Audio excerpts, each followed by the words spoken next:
Collectorate के बाहर किसानों का धरना प्रदर्शन, बकाया फसल बीमा क्लेम सहित 13 सूत्रीय मांग को लेकर लामबंद हुए किसान। चूरू कलेक्ट्रेट के सामने सोमवार को बकाया फसल बीमा क्लेम सहित विभिन्न समस्याओं को लेकर किसानों ने धरना प्रदर्शन किया। अखिल भारतीय किसान सभा के बैनर तले आयोजित इस आंदोलन में हजारों किसान जिले भर से पहुंचे। सुजानगढ़ तहसील से कई किसान पैदल यात्रा कर धरना स्थल पर पहुंचे।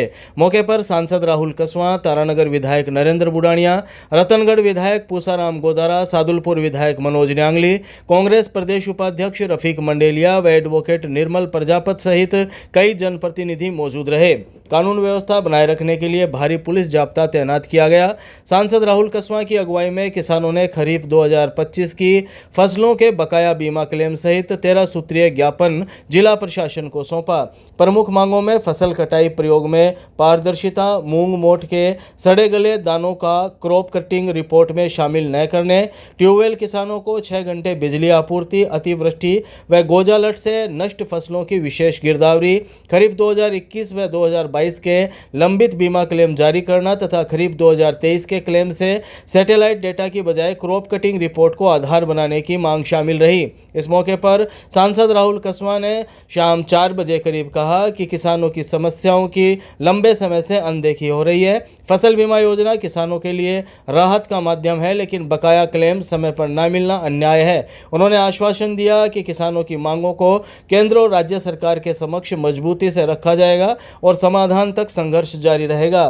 किसानों ने बैंकों और बीमा कंपनियों की लापरवाही से वंचित 96,000 किसानों को रबी 2017-18 से खरीफ 2020 तक के बकाया क्लेम दिलवाने, बिजली के स्मार्ट मीटर पर रोक, हाई टेंशन लाइन के नीचे की भूमि का बाजार भाव से 4 गुना मुआवजा तथा सालासर क्षेत्र में अतिक्रमण हटाने की मांग की।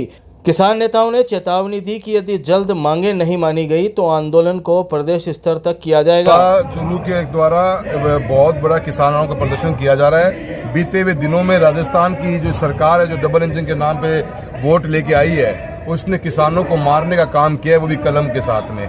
2025 की क्रॉप कटिंग चल रही है। मूंग इस बार दागी हो चुका है और पटवारी और कृषि पर्यवेक्षक, बीमा कंपनी के अधिकारियों के साथ जो क्रॉप कटिंग का काम शुरू किया है, उसके अंदर दागी मूंग को भी साथ तोलने का काम किया जा रहा है। क्या दागी मूंग सरकार एमएसपी पे परचेज कर लेगी?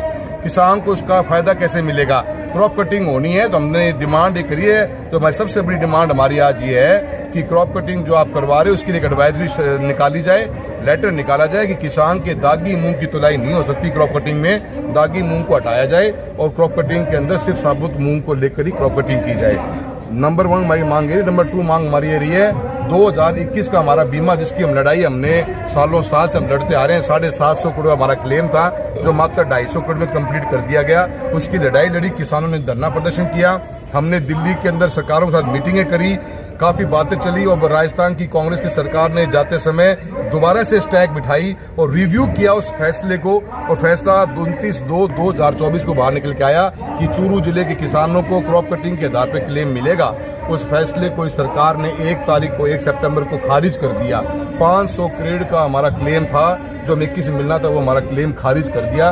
ये सरकार हमारा क्लेम फिर से गिटने का काम कर रही है। ये हमारे 2 बहुत बड़े मुद्दे रहे हैं। अभी बहुत सा ज्यादा हमारा ये बड़े हाई टेंशन वायर जा रहे हैं, किसानों को सही मुआवजा नहीं मिल रहा, उसके बारे में हमने किसान से बात करी है। और किसान अपनी फसल निकाल चुका है 25 की, अभी तक एमएसपी की परचेज का सेंटर खोलने की कोई बात नहीं चली। तो हमने सेंटर के बारे में भी एडवाइजरी सरकार इशू करे, प्रशासन इशू करे कि भी हम कब परचेज करना शुरू करेंगे एमएसपी के ऊपर।